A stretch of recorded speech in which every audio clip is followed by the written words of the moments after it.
আসসালামু আলাইকুম সুপ্রিয় শিক্ষার্থীবৃন্দ, আজকের ক্লাসটিতে আমরা জানব বিভিন্ন হেল্পলাইন নম্বর এবং হেল্পলাইন নম্বরে কল দিয়ে আমি আসলে কী ধরনের সেবা পেতে পারি এই সম্পর্কিত। ওকে, শুরুতে আমরা দেখে নিই। 100-এ কল দিয়ে আমি যে তথ্যটি জানতে পারবো সেটি হলো ডিএমপি ঢাকা মেট্রোপলিটন পুলিশ জরুরি হেল্পলাইন। 102 হলো ফায়ার সার্ভিস সম্পর্কে তথ্য জানার জন্য। 105 হলো জাতীয় পরিচয়পত্র সংক্রান্ত সেবা। 106 দুর্নীতি দমন কমিশন। 109 নারী ও শিশু নির্যাতন প্রতিরোধ।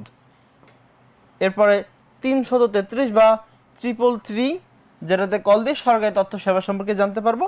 এবং সবচেয়ে গুরুত্বপূর্ণ যেটা বিভিন্ন ধরনের পরীক্ষাতে আসে 999, যেটিকে কল দিয়ে জরুরি পুলিশ, অ্যাম্বুলেন্স ও ফায়ার সার্ভিস সম্পর্কে তথ্য জানা যায়।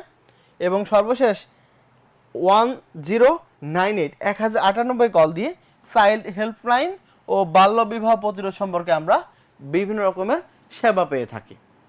এই ধরনের আরও অনেক গুরুত্বপূর্ণ এবং ইন্টারেস্টিং ক্লাস পেতে প্যানাসে পাবলিকেশনের সাথেই থাকুন এবং প্যানাসে পাবলিকেশনের ফেসবুক পেজটি এবং ইউটিউব চ্যানেলটি সাবস্ক্রাইব ও ফলো দিয়ে সাথেই থাকুন।